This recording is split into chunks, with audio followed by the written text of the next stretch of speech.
Assalamualaikum warahmatullahi wabarakatuh. Salam sejahtera bagi kita semua. Selamat sore Bapak, Ibu, dan juga rekan-rekan sekalian. Terima kasih karena telah bergabung bersama di acara webinar HR Forward kali ini. Tentunya suatu kehormatan dan juga kebanggaan bagi saya untuk bisa menemani Anda di acara HR Forward bersama dengan saya, Debbie Purnama, dengan tema pada sore hari ini yaitu AI atau Human Skill, siapa yang akan bertahan? Tentunya tema ini nanti yang akan kita bahas karena tentunya ini sedang happening di Indonesia bersama dengan para pakar yang tentunya sudah expert di bidangnya. Dan saya akan menjelaskan terlebih dahulu apa itu HR Forward bagi Bapak Ibu yang baru pertama kali join bersama dengan kami di acara HR Forward. HR Forward merupakan komunitas dan juga program webinar gratis yang bertujuan untuk berbagi informasi dan berdiskusi mengenai topik terkini, tentunya bersama dengan para praktisi yang sudah berpengalaman. Acara ini tentunya tidak dapat terlaksana dengan para sponsor kami. Yang pertama adalah Elabram.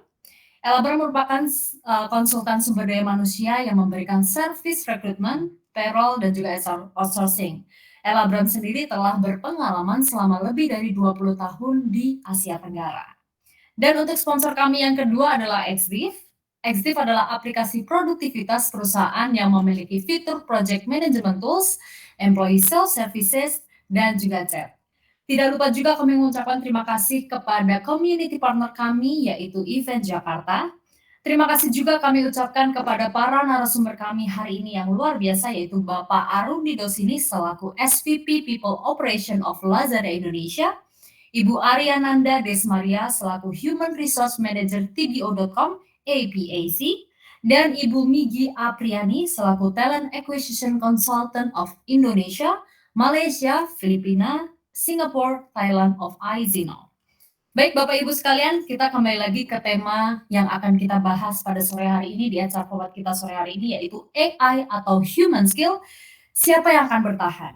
Kita tahu bahwa kehadiran AI sebagai teknologi mutakhir telah mampu melakukan pekerjaan dengan sangat efisien. Banyak peran dalam pekerjaan yang semula dilakukan oleh manusia dapat digantikan oleh AI. Hal ini tentunya menimbulkan banyak pro dan kontra. Apakah keahlian manusia dapat sepenuhnya digantikan oleh AI? Sehingga apa yang harus dipersiapkan oleh talent-talent saat ini maupun para perusahaan dalam menghadapi percepatan teknologi seperti saat ini. Tentu saja tema ini akan kita bahas bersama dengan para narasumber kita yang memang sudah sangat expert di bidang rekrutmen. Siapa saja mereka?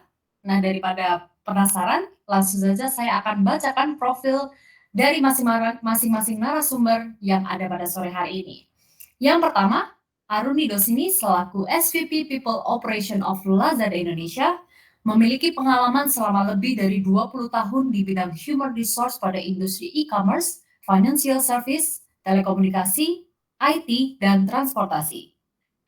Yang kedua, Ariananda Desmaria, selaku Human Resource Manager TBO.com APAC, dengan pengalaman lebih dari 10 tahun dengan spesifikasi talent management, recruitment, dan organization development. Dan yang terakhir ada Ibu Migi Apriani, selaku Talent Acquisition Consultant of Indonesia, Malaysia, Filipina, Singapore, Thailand of Aizino, berpengalaman selama lebih dari 10 tahun di bidang General HR dan saat ini berfokus sebagai Talent Acquisition di Indonesia, Malaysia, Filipina, Singapura, dan juga Thailand. Nah, itu tadi adalah sedikit banyak informasi dan juga profil dari narasumber yang akan berbincang-bincang bersama dengan kita di HR Forward kali ini. Mungkin sebelum kita mulai diskusi kita, karena saya yakin sudah tidak sabar, karena tema kali ini sangat hot ya, happening di Indonesia. Saya mau sapa dulu nih kepada Bapak Ibu pembicara kita yang luar biasa pada sore hari ini. Halo, selamat sore Bapak Ibu. Halo, selamat sore, Halo, Mbak sore. Debbie. Oke. Sore. Gimana nih, udah excited belum mau membagikan pendapatnya dan juga ngobrol bareng tentang tema kita pada sore hari ini? Udah excited ya Bapak Ibu ya? Semangat Ya, dong. pastinya. Oke deh.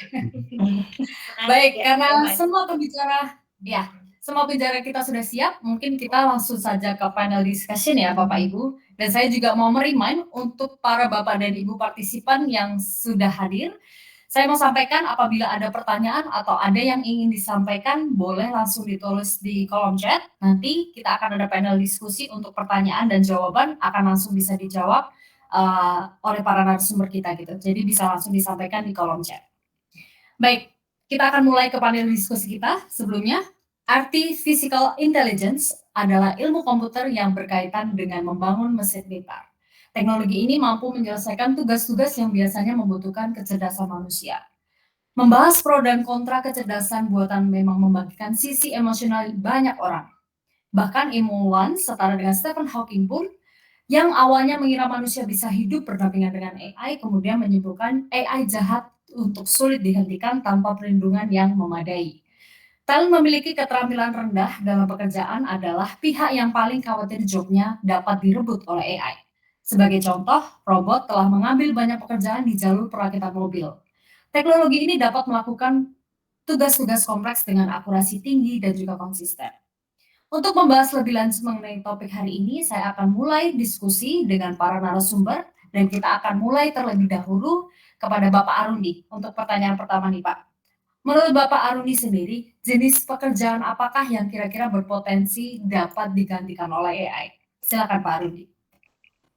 Terima kasih Mbak Gaby. Mungkin kalau dari saya yang pertama pastinya adalah pekerjaan-pekerjaan yang bersifat repetitif ya, repetitif berulang-ulang dan itu yang pertama. Yang kedua mungkin pekerjaan-pekerjaan yang bersifat information provider. Jadi misalnya pemberian informasi, keterangan yang sudah ada jelas skripnya lah gitu. Terus kemudian juga mungkin yang pasti ya tadi ya pekerjaan-pekerjaan yang bersifat data analitik atau data entry yang bersifat besar seperti itu kan. Itu adalah menurut saya sebagian kecil lah ya pekerjaan atau sebagian pekerjaan yang bisa digantikan oleh AI gitu. Baik, berarti berupa data analitik, information provider ataupun teknologi ya Pak ya? Betul, betul. Kalau untuk Ibu Arin sendiri nih Bu, apa yang kira-kira menurut Ibu pekerjaan yang saat ini bisa atau berpotensi digantikan oleh AI? Silakan Bu.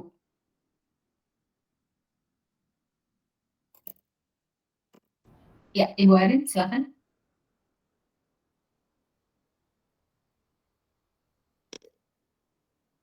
Ya, terima kasih Mbak Gabriela.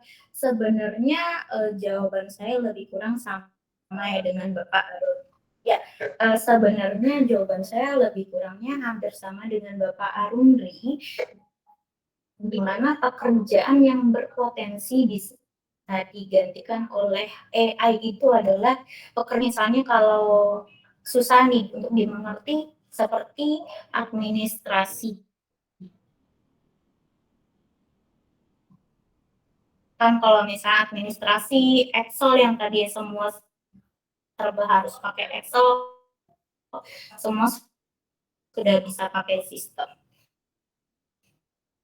Kemudian tiket seperti pintu masuk mall, pintu masuk tol, itu semuanya sudah Ibu Arin, maaf mungkin ada gangguan ya. yang dimana sudah dilihat. Tapi perlu dicatat kembali, AI itu bukanlah sebagai pengganti ya kalau menurut saya di sini. Ya. Oke. Baik, sepertinya ada ketidakstabilan dari interkoneksi dari Ibu Arin. Mungkin kita bisa lanjut terlebih Ya, dahulu. mungkin kemudian seperti HR pun bisa digantikan oleh AI atau robot, tidak ada waitress yang digantikan oleh robot ya. Oke. Atau AI berbasis AI gitu. Mungkin dari Oke, baik. Terima kasih Bu Arin untuk jawabannya. Saya lanjut kepada Ibu Migi. Silakan Ibu Migi. Oke, halo? Ya. Iya. Oke, thank you Gaby. Yes. Sudah Mbak Arin? Oke. Oke. Oke, menurut saya untuk yang AI ini sama seperti Pak Arundi dan Ibu Arin, So yang AI ini sebenarnya lebih banyak itu di manufacturing industry ya kebanyakan, mungkin Mhm. akan tergantikan di situ sebagian besar, mungkin almost 80% dia bisa efektif, reduce cost. Tapi kalau untuk misalnya industri seperti saya di background teknologi, dia itu, bukan menggantikan sih jatuhnya, lebih melengkapi ya, memudahkan kita untuk melakukan pekerjaan. Nah, seperti Mmm. kita di HR, kita dari manual, let's say manual kita mulai ke sistem kan, and then Mhm. misalnya di rekrutmen, saya dengan gampang, ditembakin, let's say misalnya kita mau cari Java developer gitu, kita bisa Mhm. ditembakin, siapa nih yang, punya high skill Java gitu, itu pakai AI kan.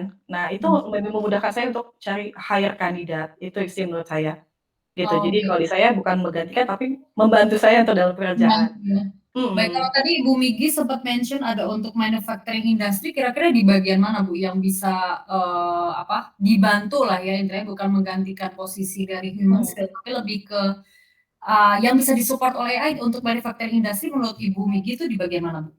Yang tadi kamu mention juga kan kayak, merakit mobil, kemudian membuat Oke. something gitu kan, pabrik-pabrik itu kan, namanya people kan ada, waktu tunggu ya, maksudnya dia punya jamnya ya.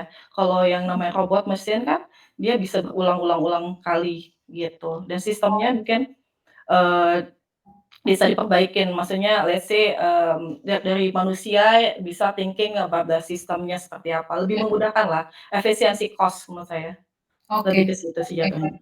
Ya, Mhm. got it. Oke, terima kasih Ibu Migi. Kita lanjut ke pertanyaan kedua nih. Kalau tadi kita membicarakan tentang, pekerjaan apa yang kira-kira bisa digantikan, berpotensi ya digantikan oleh AI. Kira-kira apa sih yang menjadi bahan pertimbangan nih dari beberapa perusahaan untuk beberapa pekerjaan yang bisa digantikan oleh AI ini tadi gitu? Apa yang menjadi pertimbangan dari perusahaannya? Mungkin dari Bapak Arundi terlebih dahulu, silakan Pak. Iya, thank you, Mbak.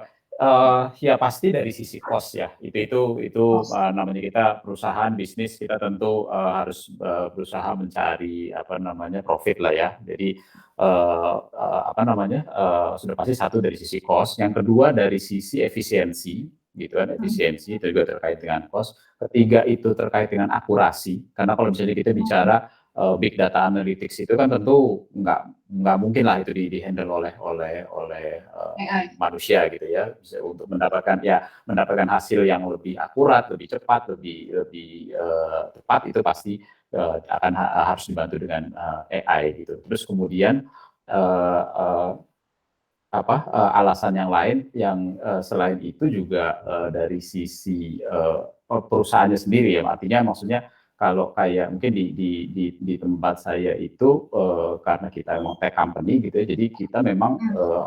harus selalu berusaha, menggunakan teknologi-teknologi terbaru, termasuk juga AI Mhm. untuk membuat, apa namanya, menjadi winning edge gitu, menjadi kelebihan atau menjadi, meningkatkan competitiveness perusahaan kita dibandingkan dengan company lain gitu. Jadi, apa namanya, mungkin kira-kira dari saya sih itu ya, dari sisi cost, efisiensi, terus kemudian juga Akurasi. akurasi, ya.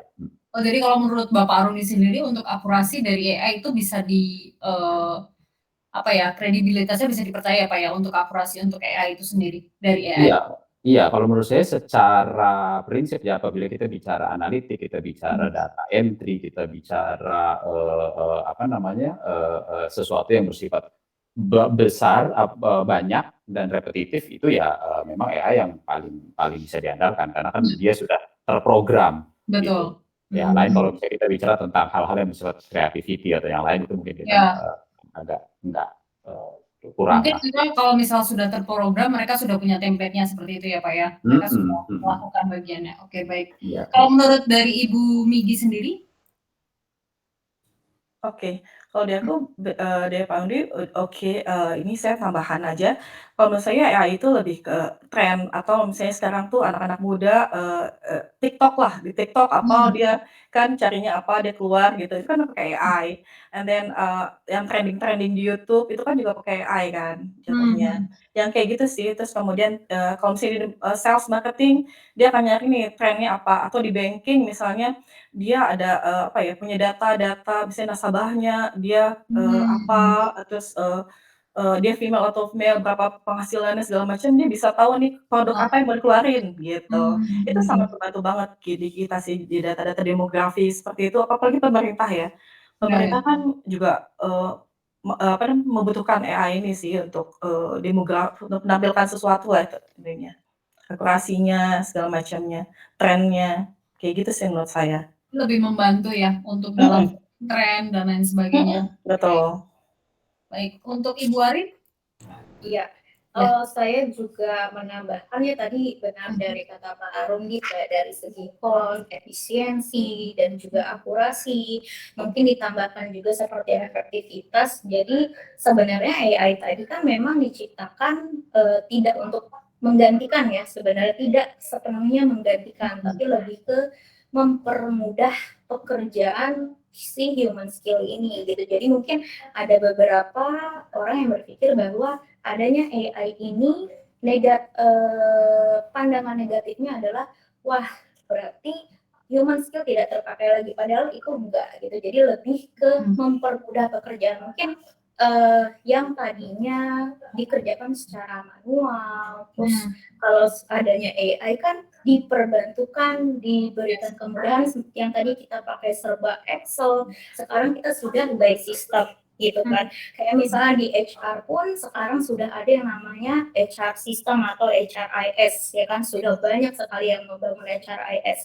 Nah kemudian pertimbangan dari perusahaan itu juga adalah mengikuti perkembangan teknologi gitu ya, dan konsep berbasis teknologi yang saat ini juga udah diikuti oleh beberapa perusahaan-perusahaan. Jadi tidak hanya dari mempertimbangkan efisiensi atau pengurangan cost biaya tenaga kerja dan juga efektivitas, karena human skill didampingi dengan kemudahan yang didampingi oleh AI tadi, dan juga terlebih ketika kita sedang dihadapi seperti beberapa dari tahun 2020 kemarin ya, kita dihadapi seperti pandemi.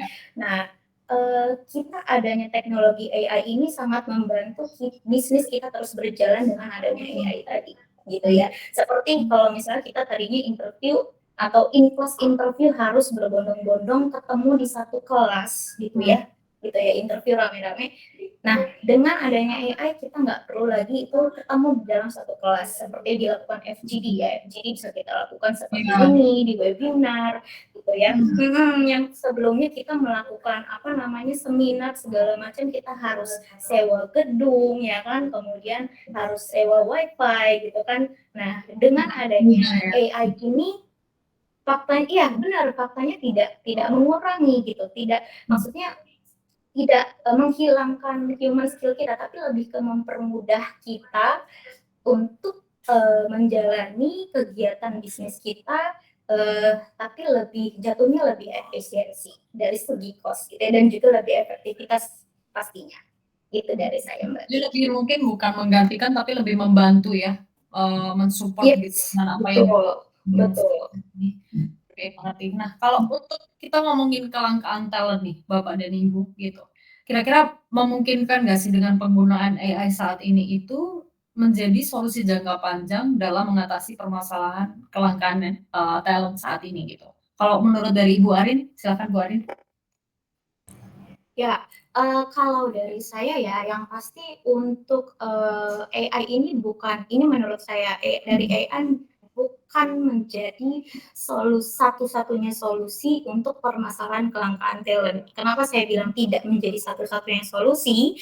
Karena tidak semua posisi bisa digantikan oleh AI. Karena yang pasti kebanyakan HR percaya bahwa AI itu tidak menggantikan, tapi lebih ke mempermudah. Ya, mungkin Bapak Aruni dan juga Ibu Miki setuju dengan ini ya, gitu ya. Jadi lebih ke mempermudah. Jadi kalau misalnya AI merupakan solusi untuk mengatasi permasalahan kelangkaan talent, aku sih no ya, gitu. Jadi, nah kenapa saya bilang no gitu kan? Karena begini, adanya AI itu dibuat oleh manusia, gitu ya. Otomatis juga akan mengalami yang namanya error ya, sehingga harus di-backup oleh si penanggung jawab posisi tersebut gitu. Misalnya kayak contohnya itu posisi sales ya. Sekarang posisi sales mungkin orang awam akan berpikir, oh bisa pakai digital marketing. Cuman kalau kita coba lihat lagi, sales is different dengan marketing, ya kan? Nah, Betul. kalau sales itu kan lebih ke harus melakukan cold calling alanya sales, kemudian melakukan follow up, melakukan negosiasi menggunakan human skill pastinya Iya. itu, ya kan? Sedangkan kalau kita pakai AI, bisa nggak AI untuk saat ini melakukan cold calling, gitu kan? Jadi tidak semua manusia merasa nyaman dilakukan cold calling oleh si AI tadi. Nah, kemudian digital marketing mungkin sudah ada yang namanya saat ini AI itu chatbot ya, gitu, Ya. chatbot. Nah, chatbot itu terkadang kita juga mendapatkan komplain bahwa oh chatbot ini jawabnya hanya yang sudah di setting saja. Jadi mungkin ada beberapa pertanyaan yang si chatbot atau si AI ini tidak bisa menjawab sesuai dengan harapan si konsumen gitu ya. Jadi itu tadi ya, untuk kelangkaan talent itu nggak sepenuhnya terbantukan oleh AI. Itu karena tetap saja AI itu juga harus ada yang membackup kalau misalnya terjadi error ya. Nah, kemudian mungkin untuk apalagi saat ini berkembangnya teknologi AI ini, kita sangat dibutuhkan banyak sekali posisi atau human skill di bidang teknologi ya, IT gitu. Dan benar, dan mungkin untuk solusi di bidang IT tersebut itu juga masih belum ada solusi sih menurut saya ya. Dan juga tetap aja yang namanya seperti administrasi offline ataupun posisi yang membackup error ketidakstabilan si AI ini itu juga harus tetap ada menurut saya sih. Begitu Mbak Dewi. Oke. Kalau menurut Pak Arundi, Pak, apakah bisa nih AI ini menjadi jawaban dan juga solusi untuk mengatasi permasalahan kelangkaan talent di masa depan? Ya, kalau dari saya mungkin, mungkin gini, kita musti melihat dulu, kalau kita bicara kelangkaan ini kenapa gitu, kelangkaan ini apakah misalnya, mungkin, eee, waktu waktu, time to hire-nya yang terlalu lama misalnya sehingga dianggapnya langka atau memang, talent-nya sendiri yang memang nggak ada gitu. Nah, kalau Oke. menurut saya kayak contohnya, mungkin tadi, Bu Megi udah, mention sedikit ya terkait dengan, rekrutmen gitu ya. Jadi kayak contohnya misalnya saya buka, opportunity untuk tim saya HR gitu. Itu yang, misalnya saya cari HR, compensation and benefit misalnya. Itu yang apply bisa mungkin di atas 1.000 gitu, di mana, eee, apa ya, kompetensinya mungkin tidak terlalu tepat gitu, tapi memang banyak aja orang yang apply. Iya, Berarti iya, kan ketika saya harus men-screening atau tim TA saya harus men-screening 1.000 orang itu kan akan makan waktu gitu. Nah, betul. di mana, di sini, AI itu bisa membantu, melakukan screening tadi gitu. Mungkin, dengan keyword-keyword itu saya pernah ketemu, beberapa waktu yang lalu dengan, ada salah seorang, developer yang sedang mengembangkan teknologi di mana, ya itu tadi, ketika saya, mau melakukan rekrutmen gitu, jadi ada keywords-keywords yang memang sudah, kita masukkan misalnya untuk CNB keyword-nya apa. Nah, itu sebenarnya dia akan melakukan screening terhadap CV-CV yang masuk itu gitu. Lebih Jadi mempermudah itu ya? ya itu sangat-sangat jauh-jauh, membantu gitu sehingga Ya. waktu time to hire-nya bisa menjadi lebih cepat gitu. Sehingga Mmm. yang tadi orang mungkin user yang merasa bahwa, "Waduh nih langka nih orangnya," gitu. Sebenarnya not necessarily langka, tapi lebih Iya. kepada time to hire-nya yang lama Mmm. gitu. Nah, di sini menurut saya AI itu bisa masuk quote unquote bukan menggantikan TA-nya atau talent acquisition, tapi membantu atau menggantikan fungsi screening-nya gitu. Tapi Oke. tentunya setelah itu next-nya kan ada interview, ada, tes apa dan segala macam, itu yang tetap tentu harus membutuhkan human Ya, skill gitu ya. Karena kan kalau kita bicara, kita cari orang atau isi orang kan tentu tidak serta-merta hanya sekedar, apa ya, kompetensi di atas kertas gitu kan. Tentu harus ada interaksinya, ada kliknya, ada Iya iya iya iya. compatibility-nya gitu. Itu kan tentu pasti sudah tidak bisa digantikan oleh AI gitu. Jadi, Mmm. itu yang pertama. Yang kedua, mungkin aja dalam konteks ini mengatasi kelangkaan dalam contoh tadi misalnya kita bicara manufaktur gitu ya. Mungkin saja Iya. ketika di suatu lokasi gitu, lokasi katakanlah suatu daerah industri di mana di situ banyak sekali perusahaan manufaktur, di Mmm. mana tenaganya mungkin tenaga kerja yang ada di lingkungan tersebut sudah banyak terserap sehingga, menjadi, quote unquote "langka" untuk terutama di Iya. daerah tersebut, penggunaan AI dalam hal ini teknologi manufacturing mungkin bisa membantu kelangkaan Mmm. tersebut gitu. Jadi, mungkin ya apakah menggantikan apa enggak, sekali lagi tadi bisa jadi menggantikan, ada suatu kondisi yang memang bisa Mmm. menggantikan, ada suatu kondisi yang hanya menggantikan sebagian dari proses gitu. Iya, tapi sebagian penting ya, Pak, ya?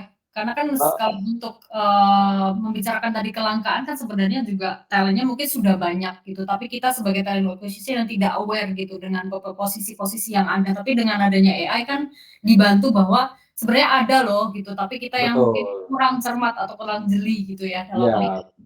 betul. Oke. Mungkin juga tadi, sama ya mungkin nanti Bu Vicky bisa nambahin dari sisi, Mhm. acquisition-nya ya. Mhm. Ketika misalnya kita cari orang gitu kan, sebenarnya kan kalau kita lihat di LinkedIn itu kan sangat Iya. banyak sekali talent di Iya, situ betul gitu. betul betul. Nah, bagaimana kita bisa instead of misalnya human yang cari satu-satu apa dan segala macam, mungkin, Heeh. AI bisa akan membantu dengan keywords-keywords tertentu, akhirnya dia bisa nyari atau ini loh kayak yang ini lebih cocok, yang ini cocok, ini Iya, cocok, Bu Miki gitu. setuju nggak Bu Miki nih? Setuju banget. Setuju banget ya? Jadi lebih ke membantu pekerjaan sedikit banyak ya, Bu, ya, AI ini ya, bukan me-replace gitu ya, Bu Miki ya? Betul betul sekali. Oke, dari Pak Rudi, sudah cukup, Pak? Ya cukup dari saya. Oke, kalau selanjutnya nih, Bapak dan Ibu sekalian, mungkin saya bisa menanyakan ke Ibu Miki terlebih dahulu. Nah, Bu, kira-kira apa sih kita sebagai human itu, apa yang kita perlu, apa ya, keunggulan apa gitu yang perlu kita miliki gitu di persaingan yang sengit, bisa dibilang sengit ya, gitu.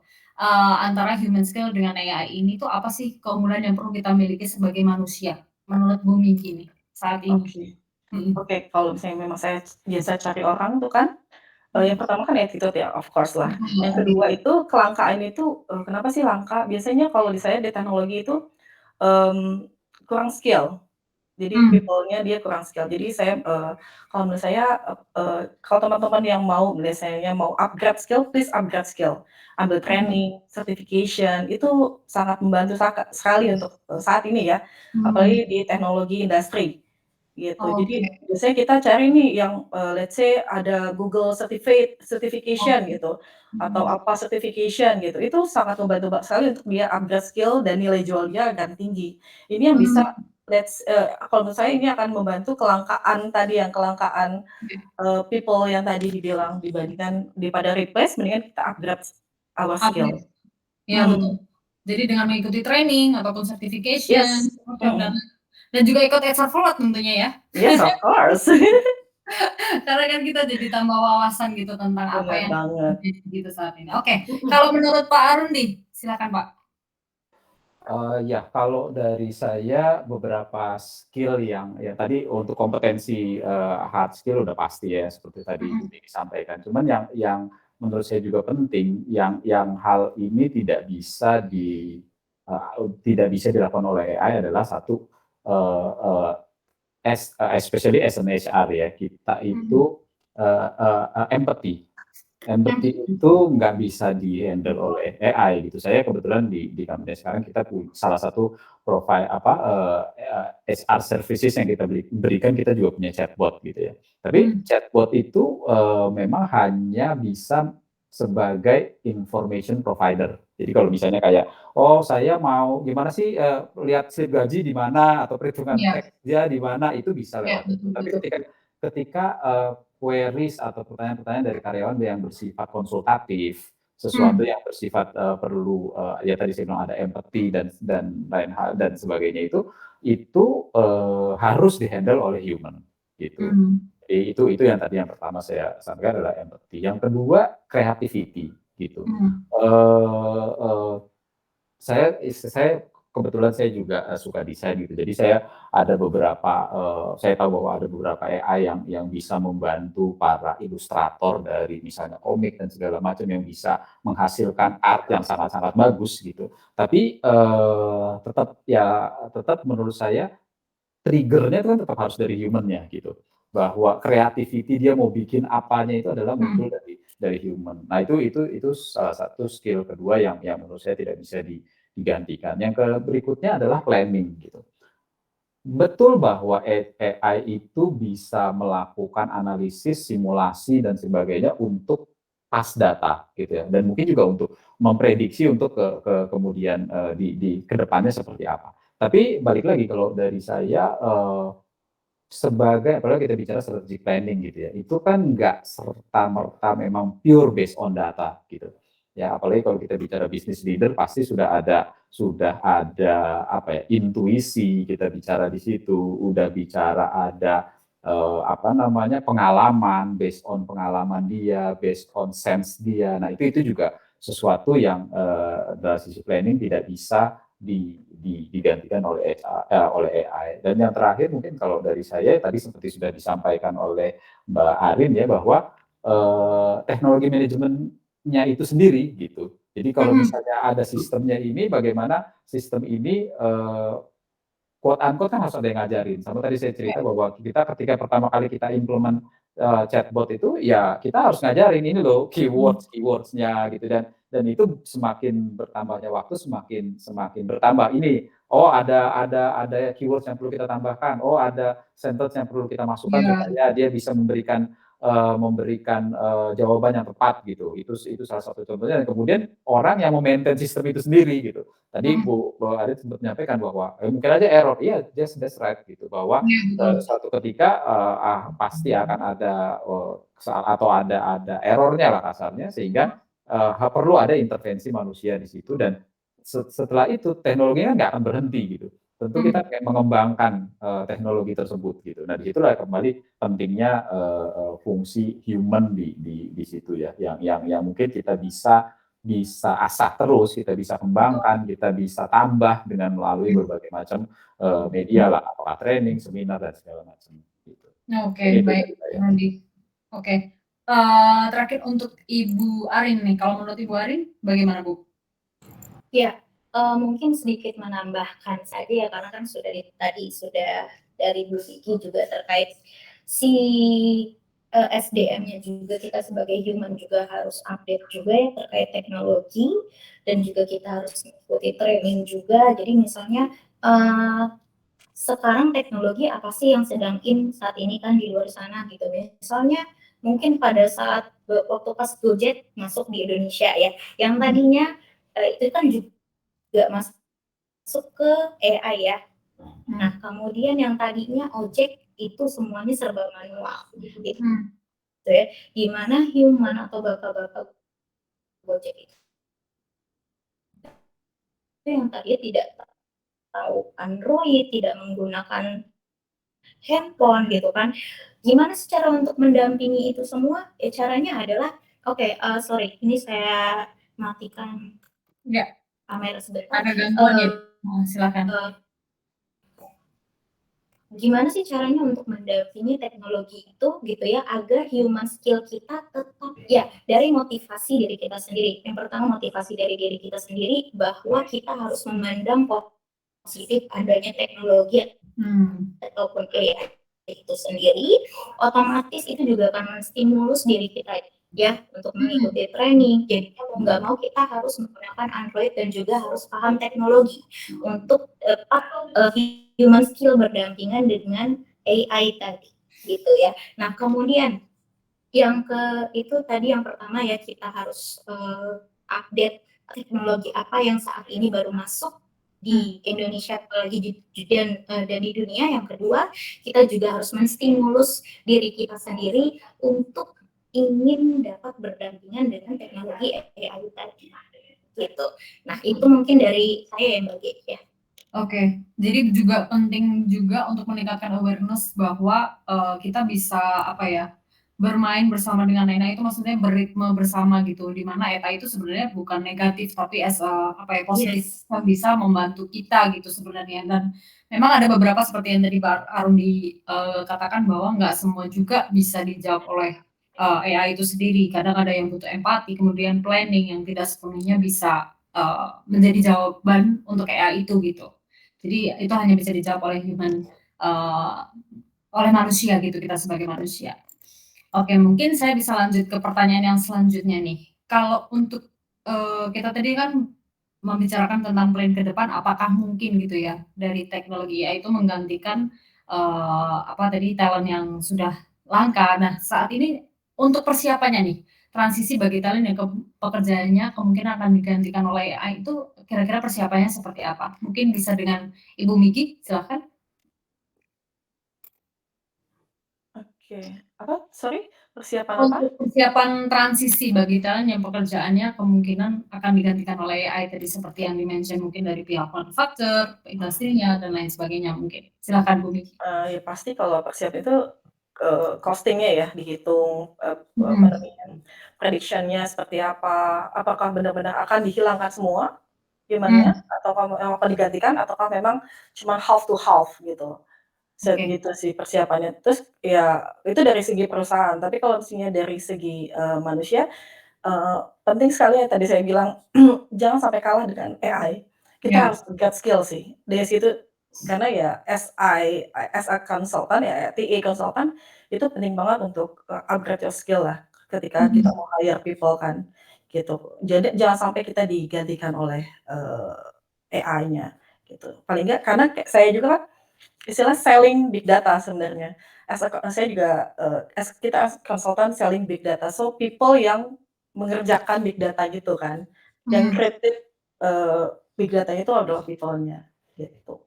oke, jadi penting untuk meningkatkan awareness ya, kita Mhm sebagai mhm. manusia keep improving our skill. Improving, yes, correct. Ya, Betul sekali. Itu key-nya kalau menurut dari saya, yes. Kalau gitu. untuk Bapak Arundi, menurut Bapak Arundi apa sih Pak yang menjadi persiapan transisi bagi talent nih? Bagi perusahaan dan juga talent deh Pak, untuk pekerjaan yang mungkin akan digantikan oleh AI, silakan. Ya, jadi kalau dari saya pertama dari sisi, perusahaannya itu sendiri ya, saya bisa dari perusahaannya itu sendiri ketika memang mereka based on, berbagai macam pertimbangan ya, cost efficient dan lain-lain, bahwa mereka akan melakukan, mungkin menggunakan AI untuk sebagian dari prosesnya, maka yang dari perusahaan menurut saya, berdasarkan pengalaman saya ya, harus melakukan assessment terhadap talent yang ada itu sendiri gitu. Jadi oh kita punya ini sekian orang yang mungkin akan tergantikan. Terus kemudian kita lakukan Mmm, assessment. Assessment orang-orang ini apa sih kompetensinya selain mungkin dia punya kompetensi lain gitu mhm, di luar apa yang saat ini dia kerjakan. Yang pertama, yang kedua dari sisi assessment itu tersebut kita akan melihat minatnya. Mungkin dia punya mmm, minat ke tempat yang lain dan segala macam gitu. Nah, terus kemudian yang berikutnya adalah tentu sebagai perusahaan kita harus melakukan ya tadi upgrade skill-nya. Seperti yang tadi disampaikan Bu Migi bahwa oke kalau misalnya ini orang kita tahu bahwa ini pekerjaannya akan diambil alih oleh AI dan terus kemudian orang ini minat ke bidang yang lain, maka tentu menurut saya sebagai perusahaan kita punya kewajiban untuk melatih atau membekali orang-orang ini dengan kompetensi yang baru tersebut gitu. mmm, Sehingga orang-orang ini akan bisa apa namanya ditempatkan di tempat yang lain gitu. Sehingga konteksnya seperti tadi yang saya sampaikan, mhm, penggunaan AI ini tidak selalu serta-merta akan menggantikan gitu. Betul bahwa bisa jadi menggantikan, tapi tetap akan ada, fungsi-fungsi lain yang akan bisa dikerjakan oleh manusia gitu ya. Dan setuju sekali dengan tadi Bu Miki sampaikan bahwa eee, kembali kepada karyawannya itu sendiri atau kembali iya, kepada human-nya itu sendiri bahwa meningkatkan skill itu adalah hal yang mutlak gitu.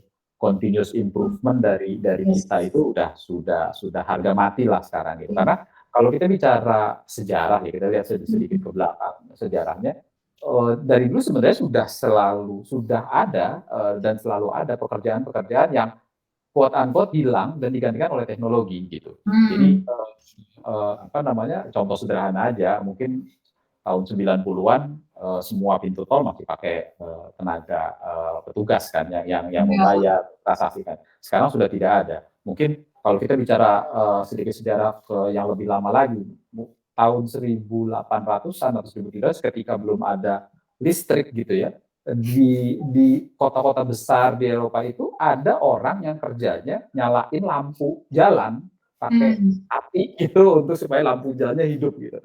Dan ya. dengan adanya listrik itu jadi hilang. Jadi Hmm, menurut saya teknologi kemajuan teknologi itu pasti akan menggantikan beberapa fungsi atau beberapa pekerjaan itu udah pasti. Nah, tinggal bagaimana kita menyikapinya. Nah, balik lagi tadi, mungkin tahun 90-an kita nggak pernah kebayang bahwa ada quote unquote pekerjaan content creator misalnya, atau ya. programmer misalnya gitu. Heeh. Atau tadi saya cerita, mungkin ketika yang di tahun 1800-an itu mungkin nggak ada kebayang bahwa ada pekerjaan yang namanya pilot gitu kan. Ya, Gitu. betul. Jadi menurut saya ya tadi balik lagi gitu. Teknologi menggantikan pekerjaan tertentu itu pasti Hmm, akan terjadi. Tinggal bagaimana, tapi juga pasti atas dasar kemajuan teknologi itu akan muncul pekerjaan-pekerjaan baru atau baik.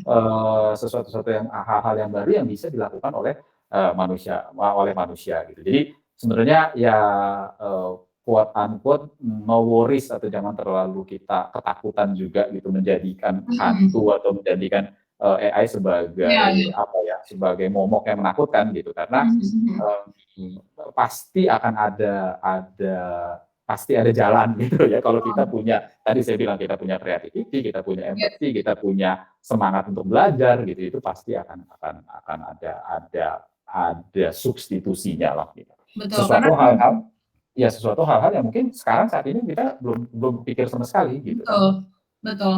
Justru memang mungkin dengan adanya improvement dari AI itu sendiri juga membuka lapangan kerja yang banyak juga untuk banyak orang juga bisa ya Pak ya, seperti tadi Betul, dimention, betul. awalnya kita nggak kepikiran konten kreator, tapi seiring dengan berjalannya waktu, TikTok semakin berkembang, Instagram dan lain sebagainya itu menimbulkan, hal itu harus ada gitu.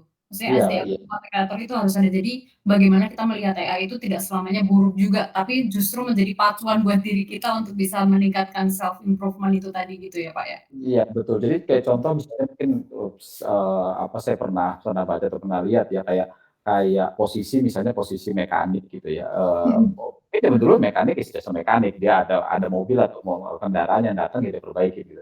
Tapi sekarang saya pernah lihat itu ada di YouTube yang dia mau apa namanya memvideokan proses dia melakukan perbaikan kendaraan yang viewernya bisa Mhm. sangat banyak yang akhirnya malah penghasilan utama dia udah bukan lagi mekanik lagi gitu, tapi pekerjaannya sebagai kreator gitu. Ya, Iya, that's kind of thing lah yang apa namanya, yang akan selalu menjadi, apa ya, winning edge atau menjadi kelebihan dari human dibandingkan AI gitu. So it means that, perkembangan AI itu pasti terjadi gitu ya? Pasti, Mhm. teknologi berkembang itu kita nggak akan bisa hentikan lah gitu. Betul, betul, betul. Oke. Kalau dari Ibu Arin, silakan Ibu Arin. Dari pandangan Ibu Arin sendiri gimana nih Bu, persiapan transisi nih bagi talent dan juga dari perusahaan yang mungkin pekerjaannya akan digantikan oleh AI? Silakan Bu Arin. Ya, terima kasih Mbak Dewi. Mhm. Kalau untuk dari sisi perusahaan ya, tergantung dari roadmap goal-nya si perusahaan tersebut ya. Jadi dengan mempertimbangkan kebutuhan-kebutuhan perusahaan dan juga goal-nya juga nanti ke depannya seperti apa. Dan yang pastinya pentingnya adalah mempertimbangkan terkait budget atau costing-nya gitu. Karena yang kita ketahui kalau semuanya mau digantikan oleh AI itu pasti cost-nya sangat tinggi gitu. Kita Mhm. nggak bisa apa namanya memungkiri itu ya gitu. Mhm, mhm. Mungkin tingginya mungkin bisa hanya di awal untuk AI, tapi Mhm. juga kita tetap membutuhkan human untuk maintenance tadi ya. Itu untuk segi perusahaan. Tapi kalau misalnya perusahaan ingin apa namanya roadmap goal-nya ini ingin seimbang gitu, yang tadinya ada SDM-nya banyak, kemudian ingin berdampingan dengan serba teknologi atau berbasis teknologi, kita Mhm. coba cek kembali nih, kira-kira SDM kita yang saat ini ada, posisi apa saja sih yang mau kita gantikan oleh AI? Yang pasti kan tidak semuanya ya, karena kalau memang yang tadinya sudah banyak SDM-nya, terus tiba-tiba semuanya digantikan oleh AI atau robot, itu pasti nanti akan jadi isu di luar sana, otomatis akan minimal step by step digantikan oleh AI gitu. Dan juga untuk menghindari isu tersebut, perusahaan harus memikirkan retrain kepada SDM yang posisinya digantikan oleh si AI tadi. Misal kayak mungkin ada perusahaan yang ada yang tadinya ada user kasir ya, bagian kasir, terus sudah ada aplikasi kasir ya, kemudian seperti pintu masuk tol gitu kan, yang tadinya ada penjaga untuk tiketingnya atau karcisnya, sekarang sudah otomatis gitu kan.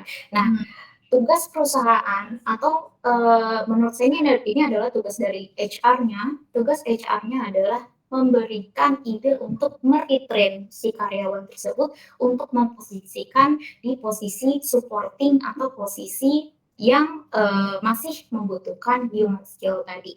Gitu. Ini mungkin hampir sama dengan apa yang sudah disampaikan oleh Bapak Arundi tadi ya. Nah, kemudian kalau dari segi kita sebagai talent ya, sebagai human, ingat untuk teknologi sendiri atau AI itu sendiri ya, itu dibuat oleh manusia. Keilmuan teknologi itu terus berkembang ya, mungkin untuk orang-orang IT, mungkin di sini ada orang IT yang tadinya hanya berbasis web, berbasis .NET, kemudian berbasis Laravel, sekarang sudah banyak, ada yang berbasis Golang, Java kan, kemudian Android, iOS dan lain sebagainya gitu kan. Nah, itu yang bikin mahal tadi gitu kan. Nah, kita sebagai talent, kitanya juga harus ikut upgrade skill gitu kan. Tahu juga nih, apa sih ini berbasis apa sih Android itu, apa sih bedanya Android sama iOS, minimal itu aja dulu deh gitu kan. Bedanya iOS sama Android bedanya apa sih gitu. Minimal tahu itunya dulu aja gitu. Terus selain upgrade skill, munculnya upgrade skill itu kan kemauan dari diri sendiri dulu ya, tadi ya yang Mbak Gaby bilang tadi, Ya, betul. muncul motivasi dari diri sendiri dulu, oh saya pengen berdampingan nih sama teknologi, saya juga pengen skillnya tetap dipakai nih gitu. Jadi kita sebagai talent pun harus terus menerus upgrade skill, kemudian upgrade sistem keilmuan, dan juga kita sebagai user atau other human skill pun harus sering-sering mengikuti training ataupun learning by doing pun is it okay. Oke. Oke, baik. Terima kasih Mbak Arin untuk jawabannya. Saya lanjut pertanyaan yang selanjutnya nih. Kalau kita ngomongin di bidang HR, nah kira-kira penggunaan AI ini apakah memiliki resiko tersendiri bagi perusahaan? Dengan masih ini Ibu Arin, silakan.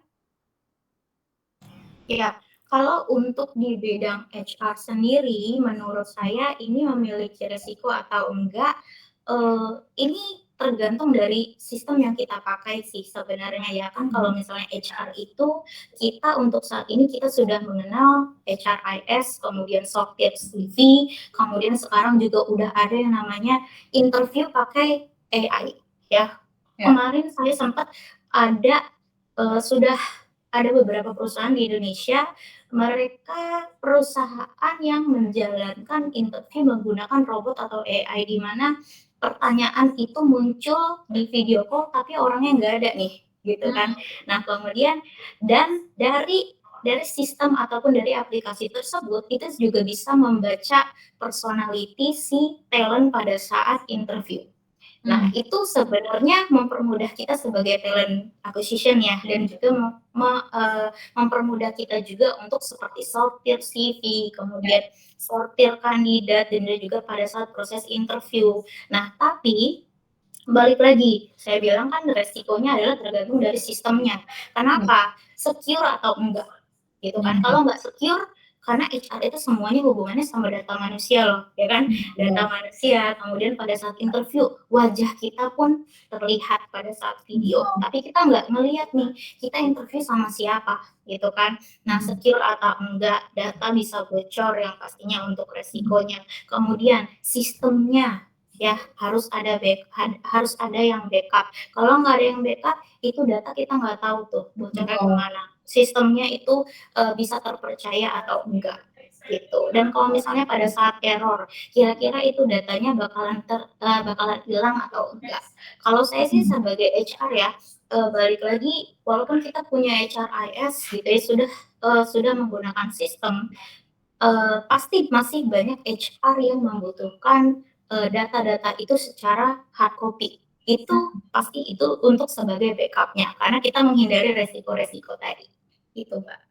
Oke, jadi ada beberapa part yang masih resiko terbesar yang menjadi concern perusahaan, Yes. kemudian dari sekuritas dari Yes. sistem tersebut ya, kurang lebihnya. Oke, baik. Kalau untuk Pak Arundi nih Pak, silakan Pak. Menurut Bapak punya risiko tersendiri nggak nih penggunaan AI dalam perusahaan Bapak saat ini? Silakan.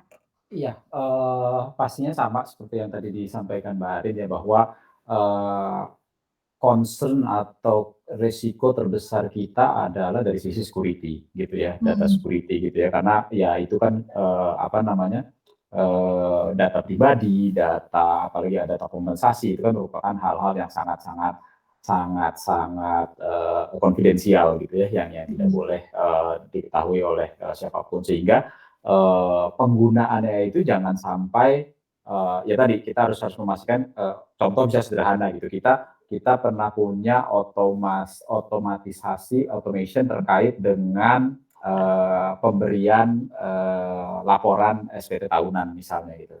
Nah itu kan even though itu ya kita pakai automation gitu, cuman yang sebelumnya yang harus benar-benar kita jaga kan tadi jangan sampai ntar ini salah kirim gitu kan, istilahnya kalau data yang kita kirimkan itu beda satu aja, itu kan bisa jadi semuanya jadi berbeda gitu. Jadi itu salah satu resiko-resiko yang harus kita antisipasi. Yang kedua adalah kalau saya juga melihat resiko service rating gitu atau kualitas service dari HR itu sendiri. Seperti yang tadi saya sampaikan bahwa kalau di saya sekarang kan kita juga punya chatbot gitu ya. Nah chatbot itu dia orang bisa bertanya mengenai hal-hal yang bersifat informatif dan mendapatkan jawaban gitu. Tapi ternyata gitu setelah kita melakukan evaluasi dan melakukan feedback dari employee juga, mereka ternyata lebih senang gitu ketika misalnya setelah mereka mendapatkan jawaban dari chatbot atau misalnya ketika mereka mengajukan melalui HR ticketing system dan kepada kita, terus kemudian di akhirnya tetap ada human touch-nya gitu, tetap ada in person orang-orang dari tim saya yang reach out ke mereka gitu, hey gimana your experience menggunakan chatbot, hasil jawaban dari ticketing system kita gimana ini segala macam gitu. Nah itu turn out dari hasil review dan hasil evaluasi itu masih tetap berpengaruh bagi employee gitu, terutama apalagi kita bicara di Indonesia gitu ya, di Indonesia yang apa namanya, yang karakter atau culture-nya yang memang lebih dekat ke arah hubungan antar manusia gitu. Jadi resikonya itu tadi satu saya bilang security, yang kedua juga dari sisi service level kita seperti apa yang mau kita dapatkan gitu kan ya. Ya jadi menurut saya itu sih, jadi yang harus diantisipasi jangan sampai juga penggunaan AI ini menghilangkan human touch dari service yang diberikan oleh perusahaan. Gitu. Karena itu mempengaruhi experience dari employee juga ya Pak ya? Oh iya, iya. Sepenuhnya kita kerahkan ke AI, mereka pasti juga menerimanya juga beda gitu ya? Betul. Oke, baik kalau begitu. Mungkin pertanyaan terakhir untuk Ibu Migi. Nah, kalau kita ngomongin beberapa waktu terakhir nih, kita kan tadi Ibu juga sempat mention bahwa mendapati hadirnya teknologi AI ini untuk membantu recruiter dalam melakukan interview dalam skala besar. Nah, kalau menurut pendapat Ibu Migi, apakah cara ini adalah hal yang positif dalam proses rekrutmen bagi perusahaan? Silakan. Oke, thank you. Untuk AI penggunaan rekrutmen, wah ini sangat-sangat positif, sangat membantu sekali banget. Apalagi untuk perusahaan startup ya, yang nggak well known gitu. Kita sistemnya hunter ya, jemput bola gitu. Kita searching itu ya otomatis nggak bisa one by one kita buka satu-satu profilnya. Dengan AI ini sangat mudah banget untuk kita fulfill ya, time to hire-nya bisa apa namanya, untuk targetnya bisa tercukupi gitu. Kita bisa achieve targetnya, gitu sih. Jadi positif banget dampaknya, mempermudah. Oke, kalau ngomongin hal negatif ada nggak sih Bu, yang selama ini saat Ibu pakai gitu dalam proses rekrutmen dalam skala besar ya? gitu. Hmm. Apa sih kira-kira yang menjadi hal negatif yang sampai saat ini ditemukan, ada nggak Bu? Atau selama ini fine-fine aja atau justru malah sangat membantu nih? Kalau sampai saat ini saya fine aja dan, sangat Oke. bantu, apalagi saya pegangnya misalnya kan nggak hanya satu vakansi kan, misalnya saya Mhm. dapatnya 30 atau 50 dan di berbagai macam negara dengan spesifikasi beda-beda kan, itu Baik. AI-nya sangat membantu saya sih, Oke, baik gitu. baik baik. Oke. Baik, kalau begitu Ibu Miki terima kasih untuk, jawabannya. Itu tadi adalah pertanyaan terakhir, dari diskusi kali ini Bapak dan Ibu, dan sekarang kita akan lanjut untuk menjawab pertanyaan-pertanyaan dari, para partisipan yang sudah terkumpul di saya saat ini.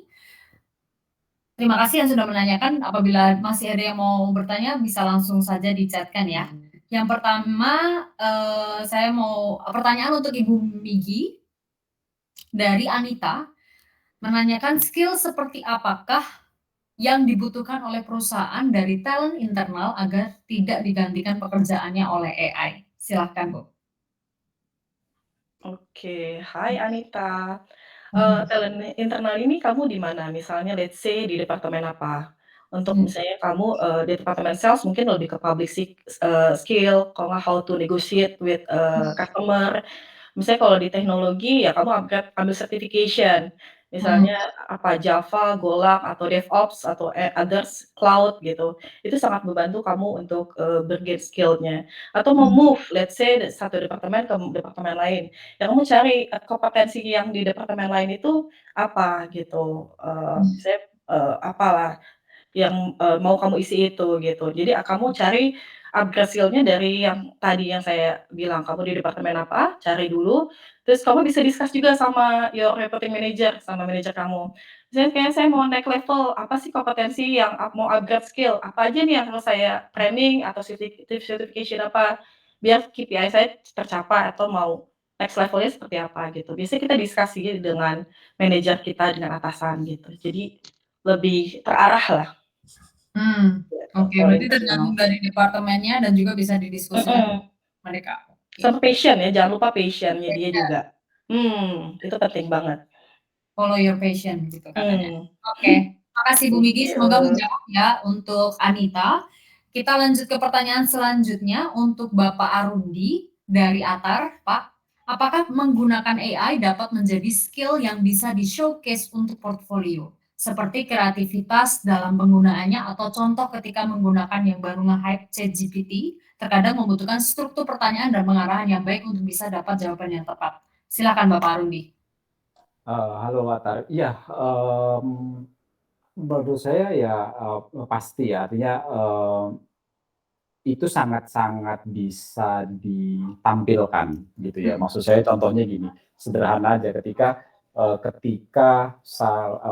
kayak mengambil contoh pada diri saya sendiri gitu ya, ketika saya di perusahaan saya sebelumnya mengimplementasikan penggunaan AI di HR gitu ya, apakah itu HRIS atau chatbot dan segala macam, itu menjadi salah satu apa namanya, quote unquote jualan saya kepada perusahaan saya Mmm. baru gitu. Bahwa saya pernah apa namanya, mengimplementasikan HRIS, mengimplementasikan chatbot dan segala macam. Nah, apalagi orang-orang yang benar-benar terlibat dalam sistemnya itu sendiri gitu. Mmm. Bagaimana developernya, kalau dia punya pengalaman mendevelop AI atau kemudian dia bagaimana dia memanage sebagai si AI-nya itu sendiri gitu. Itu jelas merupakan salah satu plus point ya, salah satu Mhm. plus point yang bisa menjadi modal buat kita untuk apa namanya, membuka opportunity baru kita di tempat apa namanya, di pekerjaan yang mungkin kita lebih, inginkan gitu. Jadi, Mhm. karena, seperti yang tadi saya sampaikan bahwa kemajuan teknologi ini nggak mungkin Berhenti. dihentikan lah, gitu. Nggak mungkin itu akan selalu tetap berkembang dan trennya bahwa semakin banyak, proses kerja atau perusahaan yang akan menggunakan AI. Sehingga apa? Kebutuhan akan orang-orang yang mengerti tentang AI, apakah itu programmernya ataukah itu, AI manajemennya dan segala macam yang terkait dengan itu akan menjadi semakin luas gitu. Sama Mhm. ketika, ya tadi sempat disampaikan juga oleh Mbak Arin bahwa sebelumnya mungkin perusahaan tidak terlalu banyak yang membutuhkan teknologi IT misalnya, tapi ketika teknologi IT ini berkembang, kebutuhan akan programmer kan menjadi meningkat gitu. Maka sehingga mungkin sehingga juga makin banyak perusahaan-perusahaan teknologi yang bertumbuh, kebutuhan makin banyak sehingga talent pun mungkin menjadi lebih sulit gitu ya, mungkin Bu Miki juga tahu gitu. Jadi saya bilang itu sangat bisa untuk menjadi modal kita yang bisa kita showcase dalam portfolio kita. Karena kita tidak tahu ke depan akan muncul apa lagi ya Pak. Betul, betul, betul. Perkembangan teknologi yang saat ini juga berkembang gitu ya. Iya, iya. Oke, semoga menjawab ya untuk Atar. Terima kasih Bapak Arundi untuk jawabannya. Kita beralih ke pertanyaan selanjutnya untuk Ibu Arin dari Fajar Dinata. Apakah AI bisa membantu mempermudah peningkatan disiplin karyawan? Bagaimana HR bisa membuat AI beradaptasi dengan ketentuan perundang-undangan ketenagakerjaan yang punya regulasi di undang-undang yang berbeda? Silakan Ibu Arin. Terima kasih Fajar pertanyaannya. Yang pasti untuk AI untuk mendisiplinkan karyawan ya, itu kalau dari pengalaman saya sendiri itu belum teruji ya. Kenapa saya bilang belum teruji? Karena itu tadi ya, kalau untuk disiplinnya karyawan itu tetap harus adanya harus adanya si HR-nya untuk mendisiplinkan karyawan. Nah, disiplin karyawan itu sendiri itu kita bisa bangun dari budaya atau budaya ataupun apa yang ingin perusahaan menghasilkan visi misi yang harus disamakan dengan visi misinya si karyawan tersebut sehingga munculnya si disiplin dari karyawan tersendiri gitu. Jadi kalau untuk AI-nya ini sendiri untuk mendisiplinkan karyawan itu menurut saya sih itu masih belum teruji karena memang kita sangat butuh untuk posisi si HR ini sendiri untuk mendisiplinkan karyawan ya. Dan kemudian untuk adaptasi AI sendiri untuk undang-undang regulasi undang-undang ketenagakerjaan sebenarnya menurut saya ini adaptasinya gimana nih gitu ya. Kalau untuk adaptasi AI-nya sama regulasi undang-undang sih nggak ada, terutama untuk undang-undang ketenagakerjaan ya ini nggak ada hubungannya ya. Tapi kalau misalnya untuk undang-undang mungkin ke undang-undang yang lebih ke bidang IT, ini mungkin lebih ke sekuritasnya tadi ya. Misalnya yang tadinya data bersifat konfidensial kerahasiaan, kemudian si sekuritasnya ini tadi apakah sudah apakah sudah sekuritasnya memang sudah berdasarkan izin Kominfo atau sebagainya, itu balik lagi ke regulasinya atau si sistem yang digunakan tersebut. Dan bahkan untuk sistem itu sendiri biasanya sebelum launch atau sebelum launching ataupun go live itu biasanya sistem pun harus ada izin Kominfo-nya sendiri ataupun undang-undang teknologinya ya, karena memang apalagi yang saat ini mungkin masih jarang nih di Indonesia yang tadi saya bilang yang interviewnya itu semua pakai robot. Karena itu saya udah pernah coba sekali ya, itu wajah kita pun dideteksi nih sama si robot itu sendiri ya. Itu kita nggak tahu kan sekuritasnya gimana kalau saat ini kan kita sudah sangat sedang hype-nya yang pinjol pakai kamera gitu kan. Nah itu kita nggak tahu ya apakah si aplikasi interview ini yang menganalisa wajah kita apakah memang sudah melewati perizinan dari yang regulasi teknologi tadi gitu ya, gitu sih. Jadi kalau menurut saya sih kalau untuk adaptasi itunya sendiri tergantung dari si sistemnya ini apakah sudah melalui perizinan untuk meluncurkan si aplikasi ini tersebut gitu. Oke, berarti kalau untuk mendisiplinkan bisa dibilang belum teruji ya? Ya itu belum teruji karena memang kita juga membutuhkan untuk segi HR-nya sendiri secara langsung untuk mendisiplinkan si karyawan ini sendiri. Jadi benar banget tadi pada kata Kak Arundi ya, sebenarnya HR itu posisi yang tidak bisa digantikan oleh AI, walaupun mungkin by sistemnya atau administrasinya kita sudah ada RIS ya yang digantikan oleh AI, dan juga seperti talent acquisition mungkin kita ada interview pakai aplikasi, kemudian screening ataupun sortir CV pun kita semuanya ada AI. Nah mungkin untuk untuk mendisiplinkan dan juga HR-nya sendiri itu kita tetap butuh skill HR-nya dari human skill tadi. Dan juga human touch tadi ya, Yes. Arin juga mention ya. Oke, terima kasih Bu Arin untuk jawabannya, semoga menjawab untuk Fajar Dinata. Kita beralih ke pertanyaan selanjutnya untuk Bapak Arundi dari AFI. Apakah proses interview ataupun assessment kandidat dapat digantikan oleh robot berteknologi AI? Silakan Pak. Iya, terima kasih Afi.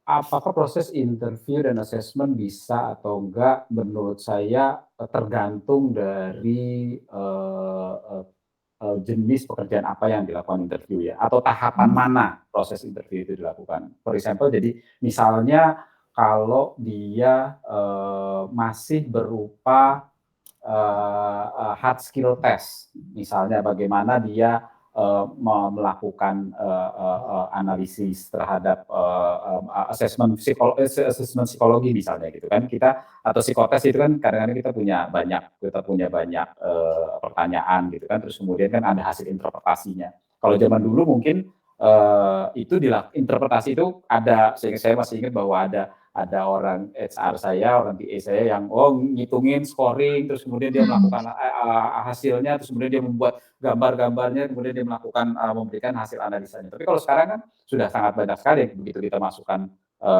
jawaban, kita akan langsung keluar otomatis hasilnya gitu. Jadi menurut saya itu kan dilakukan juga oleh semacam AI lah gitu. Jadi dalam proses itu menurut saya itu bisa dilakukan oleh AI. Tapi ketika kita membaca hasilnya gitu kan, mengeluarkan hasilnya yang bersifatnya informatif itu iya dilakukan AI. Tapi ketika membaca dan menginterpretasikan, terus kemudian bagaimana itu dari sisi rekruter mencocokkan antara hasil tersebut dengan misalnya dengan kompetensi yang dibutuhkan, dengan misalnya dengan value dari perusahaan itu sendiri. Nah itu definitely perlu human touch di situ gitu.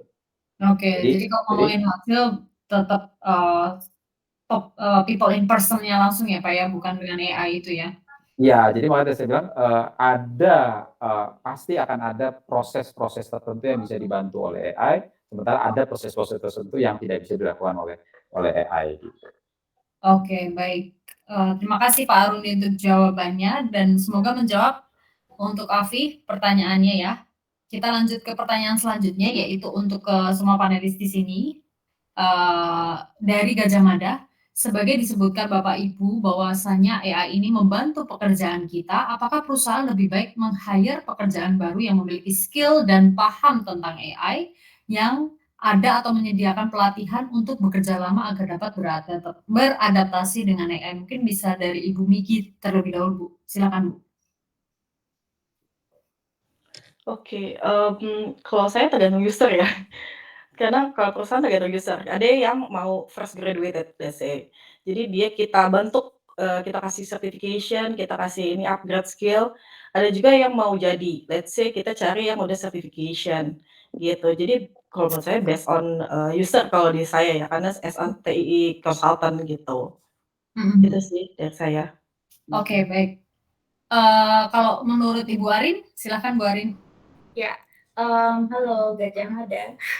Ya, AI betul ya, diciptakan membantu pekerjaan ya. Ini perlu dijadikan mindset kepada para talent dan juga kita sebagai human ya.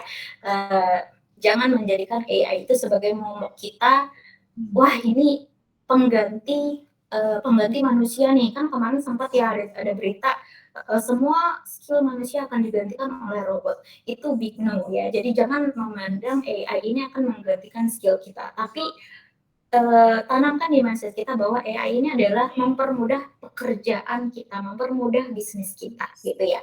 Nah, dengan kita menanamkan mindset itu, otomatis dari dalam diri kita sendiri memotivasi kita untuk selalu upgrade skill dan paham teknologi ya, untuk terus berdampingan dengan teknologi, karena yang pasti teknologi itu akan terus berkembang. Ingat, AI pun itu dibuat oleh manusia ya. Nah, kemudian apakah perusahaan perlu hiring talent yang paham AI? Nah, kalau untuk paham AI itu cukup mahal untuk ilmunya gitu ya. Walaupun semua background pendidikan bisa mempelajari tentang AI. AI itu umumnya dipelajari oleh bidang IT ya, ilmu teknologi atau ilmu komputer ya. Mereka berada yang berbasis ada yang menggunakan Laravel, ada yang menggunakan Java, Golang dan lain sebagainya.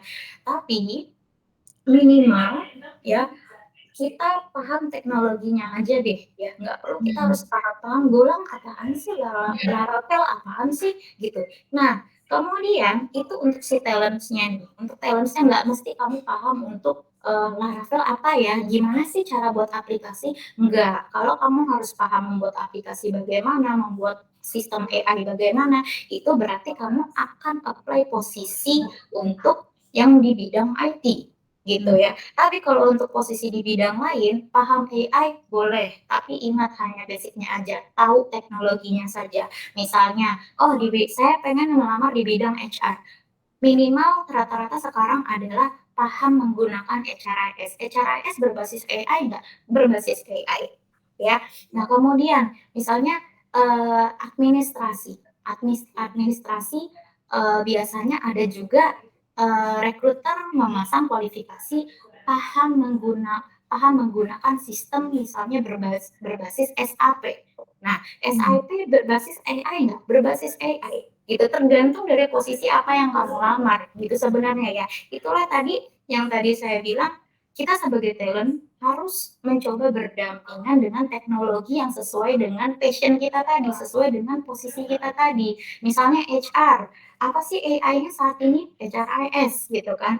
Nah, administrasi misalnya ada SAP dan lain sebagainya kan, akunting misalnya untuk akunting juga kan sudah ada AI segala macam gitu ya. Nah, kemudian itu untuk talent. Nah, kemudian untuk perusahaan, perlukah perusahaan mengadakan training berbasis AI? Menurut saya sangat perlu.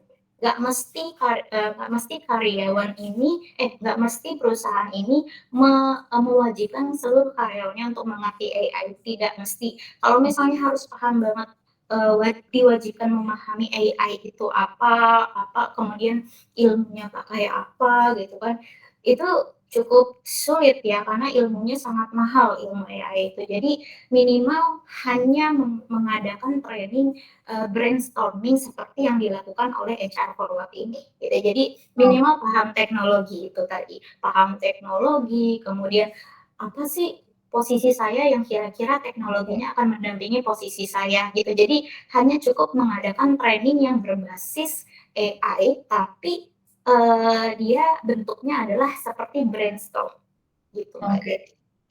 Oke, baik kalau begitu. Terima kasih Bu Arin untuk jawabannya. Kalau menurut Bapak Arundi, Pak? Ya, kalau dari saya mungkin sedikit banyak mirip dengan Mbak Arin ya. Jadi kalau memang posisi yang kita inginkan atau yang kita apply itu memang posisi yang mengurusi terkait dengan AI itu sendiri, apakah itu teknologi manajemennya, apakah itu programmer dan segala macam, ya itu jelas bahwa kita perlu atau kita akan dari sisi perusahaan akan meng-hire orang yang mengerti tentang itu. Tapi kalau untuk the rest of yang lain gitu, menurut saya lebih penting kita punya skill adaptability gitu. Bagaimana kita bisa mudah untuk beradaptasi, itu yang pertama. Yang kemudian kita punya passion atau punya semangat untuk continuous improvement gitu. Karena karena teknologi itu akan banyak sekali gitu ya. Saya pengalaman pindah dari satu perusahaan ke perusahaan yang lain itu tadi SRIS-nya aja bisa bermacam-macam gitu. Ada berbagai macam jenis SRIS kan yang dipunyai perusahaan. Yes. Sehingga adaptability kita dalam menggunakan tools itulah yang menjadi lebih penting gitu. Karena kan kita nggak mungkin, oh kita hanya mau ke perusahaan kita ahlinya bisa satu Iya, tools aja, terus kita mau ke perusahaan yang hanya, menggunakan tools itu nggak mungkin gitu ya. Tiap perusahaan pasti. Jadi menurut saya, kalau memang kalau kita apply-nya terhadap, pekerjaan yang memang fungsinya, mendevelop AI atau kemudian me-manage, teknologinya itu ya memang perlu. Tapi kalau untuk yang lain mungkin menurut saya lebih lebih tepat itu kita memperkuat dari sisi tadi adaptability, kemudian, keinginan kita untuk selalu mau untuk, improve ya, continuous improvement gitu. Mau belajar, yes, mau, nggak takut terhadap, adanya teknologi baru gitu. Itu iya. menurut saya lebih lebih, salah satu yang faktor penting yang perlu kita miliki juga gitu ya. Iya, oke. Mindset kita juga tadi ya seperti yang Mbak Mhm, Arin bilang bahwa, AI itu tidak selamanya momok gitu ya, tapi bagaimana kita betul. juga meningkatkan self improvement untuk kita bisa berjalan bareng gitu sama AI. Mhm, Kita bisa semakin mengikuti perkembangannya mereka. Oke, iya terima betul. kasih Bapak Arudi, semoga menjawab untuk Gajah Mada dan kita beralih ke pertanyaan terakhir, Bapak dan Ibu, ini untuk setiap Bapak dan Ibu di sini. Mungkin saya bisa mulai ke Bapak Arundi terlebih dahulu. Menurut Bapak Arundi ini, apakah hadirnya teknologi AI akan merubah budaya kerja yang dimiliki oleh sebuah perusahaan? Silakan Pak Arundi.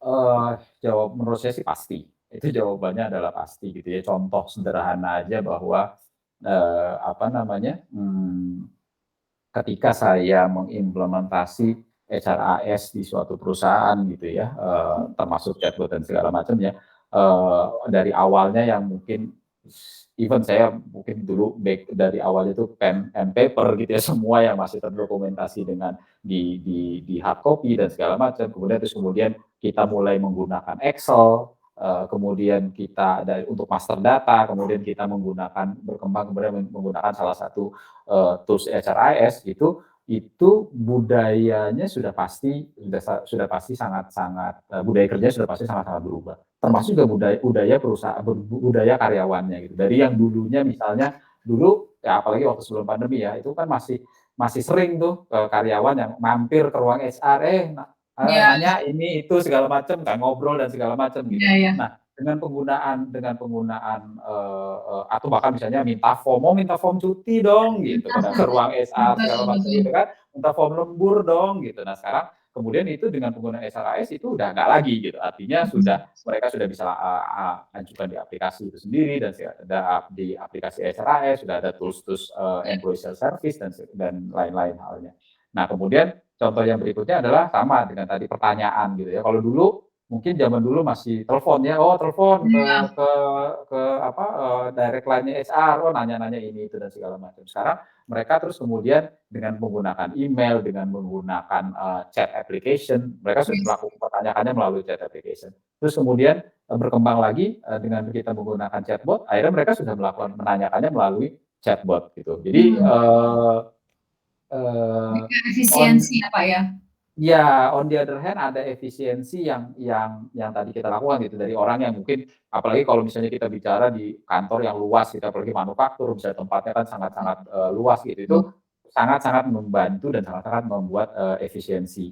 On the other hand, tapi yang seperti saya bilang tadi, jangan sampai penggunaan ini akhirnya menghilangkan kedekatan atau human touch antara antara, HR dalam konteks ini atau bagaimanapun dengan customer atau dengan karyawannya itu sendiri gitu. Mmm, Makanya tadi saya sempat sampaikan bahwa, ternyata gitu setelah kita evaluasi, kita harus menggunakan, berbagai macam teknologi, at the end of the day, human touch atau ada personal touch itu tetap Berbeda, memberikan, employee experience yang lebih baik betul. dibandingkan dengan pure murni kita menggunakan, teknologi, gitu sih. Iya, mungkin sense of belonging-nya juga jadi ada ya, Pak, kalau misal kita as a employee gitu sama di suatu perusahaan. Iya, kadang-kadang dan Mhm. juga mungkin dengan adanya kedekatan ya, terutama dari sisi HR Mmm, dengan karyawan itu, kadang adanya kedekatan itu memudahkan kita berkomunikasi sih, gitu ya. mhm, Mungkin mungkin ada hal-hal yang, misalnya ya kita kita mau menyampaikan, sebuah perkembangan, ada proses baru misalnya gitu iya, ya. Wah, ataupun misalnya ya yang ini jangan sampai gitu ya, tapi, yang mungkin banyak terjadi saat ini, ada layoff dan segala macam itu, kalau kita punya kedekatan dengan employee kita, maka itu akan lebih mudah gitu, dan orang juga pun akan menerimanya akan lebih baik gitu, Betul. instead of kita hanya menggunakan pure teknologi. Yes. Gitu. Oke, baik. Terima kasih Pak Arundi. Untuk Ibu Migi, silakan Bu Migi.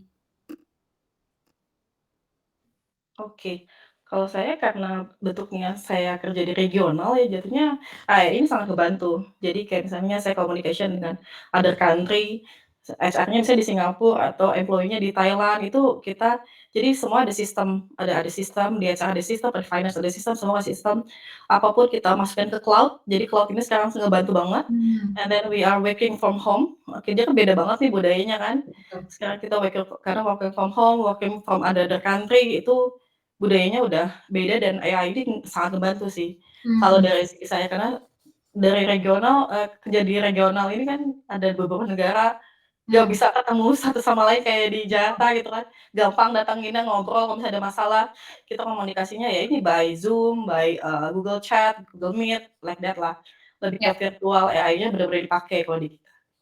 Oke. Gitu. Jadi juga merubah budaya juga ya, Bu, ya? Banget, berubah banget budayanya. Kalau menurut Bu Arin, terakhir Bu. Iya, ini yang pasti ada nilai positif dan negatifnya ya kalau menurut saya ya. Kalau untuk positifnya, seperti Bu Migi sampaikan tadi ya, yang tadinya, antar negara itu akan terkoneksi lebih mudah dan cepat gitu ya. Bahkan kita yang di Indonesia pun bisa, reporting langsung ke regional atau posisi atasan kita yang ada di luar negeri gitu ya, dan itu kan kita disupport dari teknologi AI tadi ya, seperti meeting yang tadinya meeting harus kalau misalnya dari luar negeri atau ini juga kebetulan TBO kan kita ada banyak negara ya, dan juga saya posisinya juga di Asia Pasifik. Jadi kalau misalnya kita sedang ada meeting Asia Pasifik gitu ya, kita nggak mesti meeting berkumpul di satu tempat dari Thailand, Indonesia, Australia gitu kan, kumpul di satu tempat itu menghabiskan cost ya, dan juga akhirnya apalagi kemarin kalau misalnya kita masih pandemi lagi hype-hype-nya, itu juga bisa meningkatkan pandemi kita juga ya, karena keluar masuk bandara tadi ya. Dan kemudian dengan adanya AI tadi ini sangat terbantu untuk yang posisinya seperti Ibu Migi tadi ya, dan juga untuk yang regional, dan juga untuk seperti Asia Pasifik juga seperti saya, atau bahkan yang responsibelnya adalah seluruh Indonesia seperti Bapak Arundi ya. Jadi untuk mengkoneksikan antar karyawan yang ada di seluruh Indonesia itu sangat lebih cepat, mudah gitu ya. Nah kemudian untuk dari self service yang tadi sempat di mention oleh Bapak Arundi, yang tadinya HRIS ya, atau belum ada HRIS, semuanya itu serba manual ya. Jadi misalnya pengajuan cuti harus pakai kertas, kemudian harus ada tanda tangan sana sini gitu kan, dan prosesnya pun cukup lama ya. Kalau misalnya atasan atau SPV pertama itu tidak ada di tempat, itu kita tidak bisa meng-approve si cutinya karyawan tersebut gitu. Nah sedangkan kalau sudah ada HRIS ini kan dimanapun SPV untuk approve si pengajuan cuti tersebut, itu dia bisa memberikan approve dimanapun aja ya, karena itu tadi self service, tidak perlu kita input ke HR, terus HR harus keliling ataupun harus confirm lagi pakai kertas kemana-mana gitu kan. Dan kemudian kalau untuk di manufacturing mungkin untuk seperti pengajuan keluar masuk kantor ya, surat jalan gitu, itu juga masih serba manual ya, bahkan masih ada perusahaan manufacturing yang masih tetap bertahan di manual, bahkan masih ada gitu ya. Nah sedangkan kalau misalnya perusahaan mempercayakan semuanya untuk berbasis AI, itu semuanya akan lebih mudah positifnya. Dan budayanya yang pasti untuk positifnya, untuk budayanya si adanya AI ini, semua akan lebih cepat geraknya. Kalau misalnya perusahaan menanamkan lean, kalau manufacturing kan lean manufacturing ya gitu. Kalau lean manufacturing dia akan lebih cepat untuk roda berputarnya akan lebih cepat dengan adanya perbantuan sistem AI ini gitu. Dan untuk perusahaan startup pun gitu ya, itu juga akan lebih cepat dan lebih agile ya. Agile-nya pun akan lebih berjalan dengan adanya diperbantukan untuk adanya AI ini gitu. Nah, kemudian negatifnya, kenapa saya bilang ada positif dan negatifnya? Negatifnya adalah itu tadi ya, perusahaan kan pasti punya visi, misi, dan juga value, goal-nya ya, gitu. Yang dimana perusahaan juga menginginkan karyawan menanamkan visi misi yang sama gitu ya, dari apa yang perusahaan inginkan gitu. Dengan adanya AI, kita kalau misalnya mempercayakan hanya AI aja, sedangkan kita tidak ada human skill yang menanamkan visi misi dan value yang harus di-match dengan si SDM kita ya, itu bisa nggak jalan gitu. Kenapa saya bilang nggak bisa jalan gitu? Jadi terciptanya lingkungan dan budaya yang sesuai dengan keinginan perusahaan tadi, itu harus ada yang namanya orang HR sendiri untuk menumbuhkan si rasa trustnya karyawan terhadap si perusahaan, gitu kan. Nah, kemudian seperti dan kemudian trust, nggak hanya trustnya karyawan ke perusahaan, otomatis perusahaan juga membutuhkan trustnya masyarakat terhadap perusahaan, yaitu budaya kegiatan CSR ya. Budaya kegiatan CSR ini apakah bisa dilakukan melalui AI? Seperti kurang tersentuh ya kalau misalnya melakukan untuk kegiatan CSR melalui sistem atau AI gitu ya, seperti misalnya melakukan webinar gitu kan. Memang sih lebih dapat menghimpun partisipan lebih banyak mungkin, tapi mungkin ada juga tipikal orang yang merasa tidak nyaman atau merasa tidak, oh kurang greget nih, kurang dapet nih kalau misalnya secara online untuk kegiatan CSR-nya gitu kan. Jadi ada juga yang harus melakukan kegiatan CSR-nya itu, misalnya kalau di daerah kan ada yang namanya kegiatan sweeping ya, atau misalnya mengambil memungut sampah yang berserakan, kemudian foto bersama ya gitu. Ya gitu. Jadi mungkin untuk kegiatan-kegiatan seperti itunya, kalau misalnya kita perusahaan hanya menitik beratkan kepada AI-nya saja, untuk kegiatan CSR atau pendekatan terhadap masyarakatnya itu akan berkurang. Itu negatifnya gitu ya. Oke. Baik, kalau begitu terima kasih Ibu Arin untuk jawabannya. Semoga menjawab untuk Sari. Sekali lagi terima kasih banyak jawabannya kepada para panelis, Bapak Arundi, Ibu Miki, dan juga Ibu Arin. Karena itu tadi adalah pertanyaan terakhir, maka saya akan cukupkan untuk diskusi hari ini. Namun sebelum saya tutup webinar hari ini, saya mohon izin untuk membacakan beberapa kesimpulan dari webinar kali ini. Ada beberapa poin. Yang pertama, teknologi AI lebih banyak digunakan pada perusahaan manufaktur, digital, perbankan, IT, dan government service industry untuk melakukan penelusuran terhadap data statistika seperti preferensi data digital, service, dan lain sebagainya.